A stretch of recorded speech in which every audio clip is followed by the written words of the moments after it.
केलेलं ते काम दिलं नेमुनी हाताला, आदमापुरी बकऱ्या लावी परतीच्या वाटला, वो दुनिया भक्त गणाला, आदमापुरा देव निघाला, वो दुनिया भक्त गणाला, आदमापुरा देव निघाला. नमस्कार मंडळी, जय बाळूमामा. बाळूमामांच्या नावानं चांग भलं. या महाकाय जगामध्ये कितीतरी माणसं आहेत, परंतु प्रत्येक माणूस हा मरणार आहे.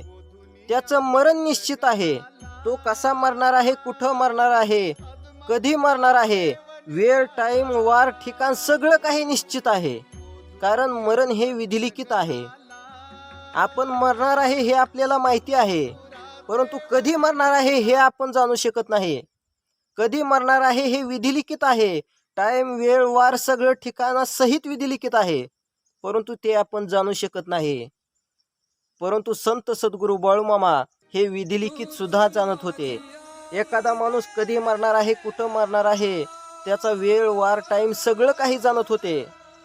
परंतु समोरचा माणूस मृत्यूच्या भयानं भयभीत होऊ नये म्हणून स्पष्टपणे सांगत नव्हते. कारण विधिलिखित जाणत होते संत सद्गुरू बाळूमामा. काही जणांचा विश्वास बसणार नाही, परंतु मामांना काय अशक्य आहे, कारण तेच ब्रह्मांड नायक होते, तेच ब्रह्मांडाचे मालक होते आणि आहेत पण. तर असाच आजचा हा एक प्रसंग तुम्हाला सांगणार आहे. तर व्हिडिओ शेवटपर्यंत बघा, तुम्हाला सगळा प्रसंग सविस्तर सांगतोय. सो असू द्या, मोबाईल स्टँडला फिट करतो. हे आपला आहे स्टुडिओ आणि बऱ्याच दिवसामध्ये या आठवड्यामध्ये व्हिडिओ बनवला नाहीत, त्याच्यामुळे गवत वगैरे बाजूने वाढलेलं आहे. तर सो असू द्या, हातामध्ये जास्त वेळ मोबाईल धरता येत नाही.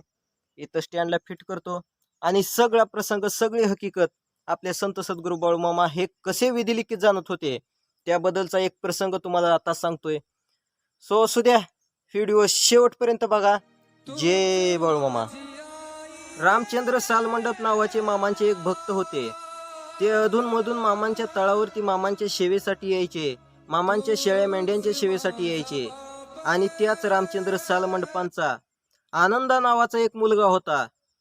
तोही मामांच्या सेवेसाठी यायचा, मामांच्या तळावरती यायचा आणि सगळ्यात महत्वाची तो मामांची सेवा करायचा, ते म्हणजे पहाटेच्याला उठायचा. कधीही तो मामांच्या तळावरती येऊ द्या, मामांच्या तळावरती आल्यानंतर सगळ्यात पहिली मामांची सेवा त्याची असायची.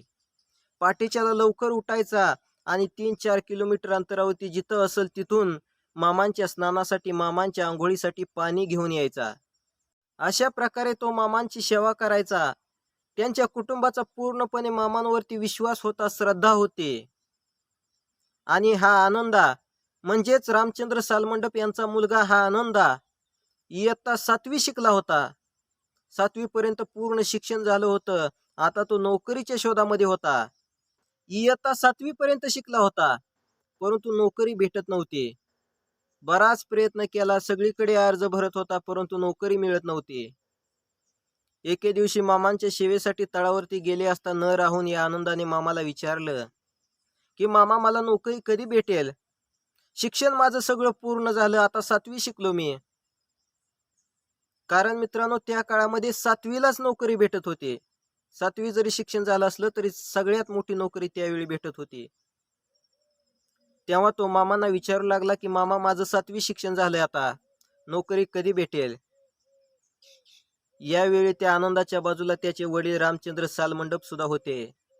आनंदा मामांच्या दर्शनासाठी त्यांच्या चरणाजवळ नतमस्तक झाला आणि मामांना विचारू लागला की मामा, मला नोकरी कधी भेटेल?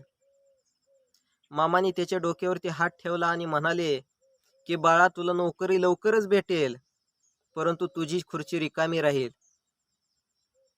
एवढंच मामा बोलले, परंतु त्यांचं म्हणणं कुणीही मनावर घेतलं नाही. वडिलांना वाटलं की मामाने काहीतरी चांगला आशीर्वाद दिलेला आहे.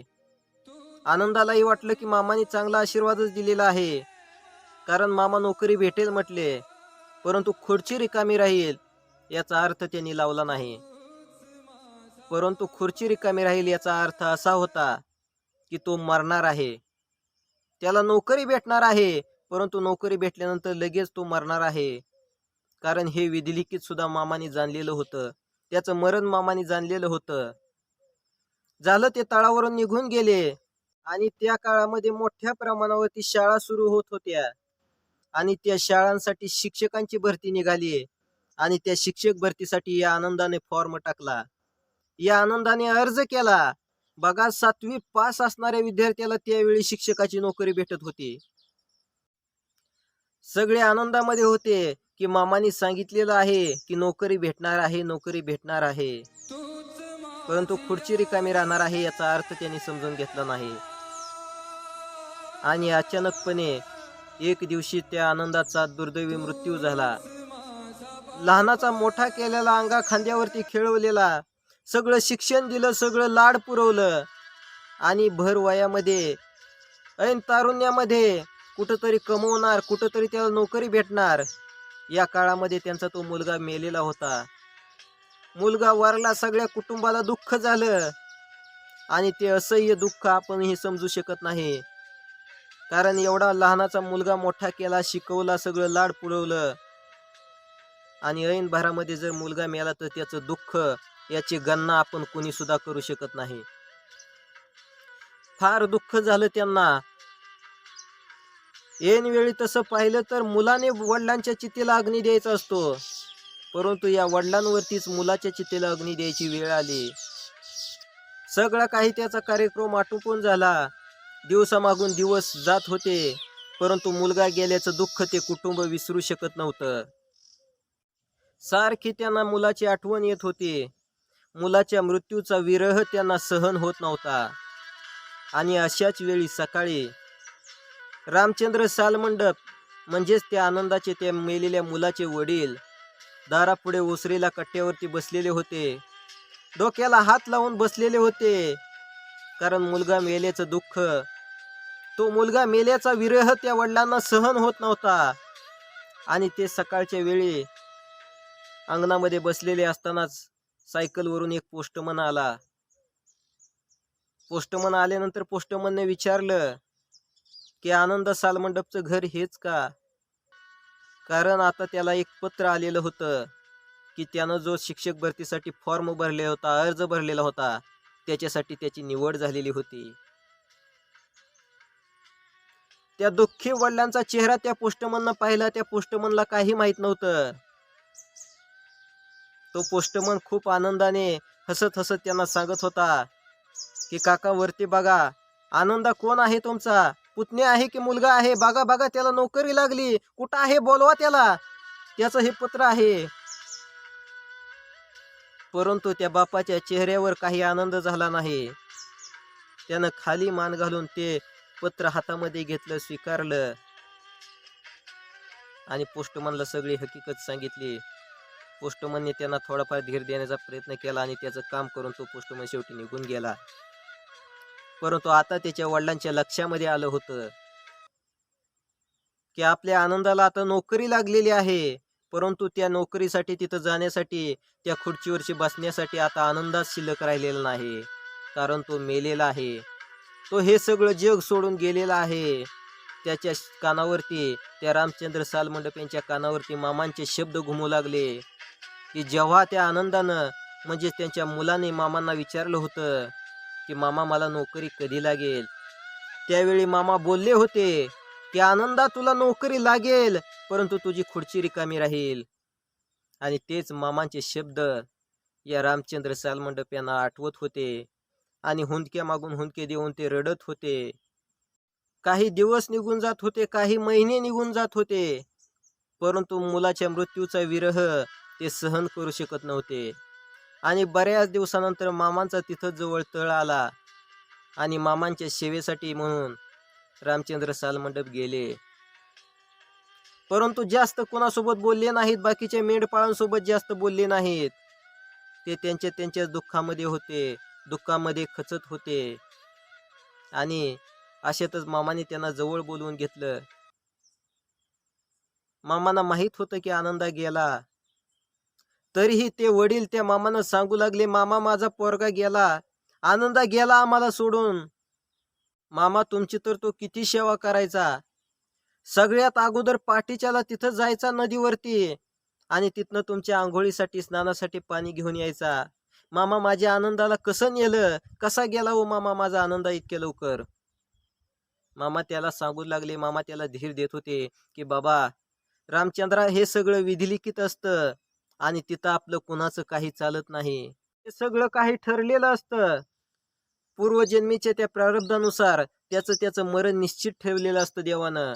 तो कधी मरणार आहे, कुठं मरणार आहे, वेळ ठिकाण सगळं ठीक असतं, ते ठरलेलं असतं आणि ते आपण काही बदलू शकत नाही. मामाने बराच वेळ त्याला धीर दिला, समजावलं. तर मित्रांनो, तुमच्या लक्षामध्ये आलं असन की जगामधला प्रत्येक माणूस जाणार आहे हे आपल्याला माहिती आहे. प्रत्येकाचं मरण हे निश्चित आहे हे आपल्यालाही माहिती आहे. परंतु तो कुठे मरणार आहे, कधी मरणार आहे, वेळ वार टाइम ठिकाण सगळं काही विधिलिखित आहे. परंतु ते विधिलिखित आपण समजू शकत नाही. परंतु ते विधिलिखित संत सद्गुरू बाळूमामा हे जाणत होते. परंतु एवढंच की ते आपल्या भक्तांना स्पष्टपणे सांगत नव्हते. कारण मृत्यूच्या भयानं, मृत्यूच्या भीतीमुळे सगळे भयभीत होतात हे तर माहिती आहे. आणि त्याच्यामध्येच कधी मरणार आहे त्याचा वेळ टाइम ठिकाण जर सांगितलं असता मामाने प्रत्येकाला, तर मृत्यूच्या भयानं सगळे काही भयभीत झाले असते. तर असा काही प्रकार घडला असता. तर सो असू द्या, हाच एक प्रसंग तुम्हाला सांगायचा प्रयत्न केला.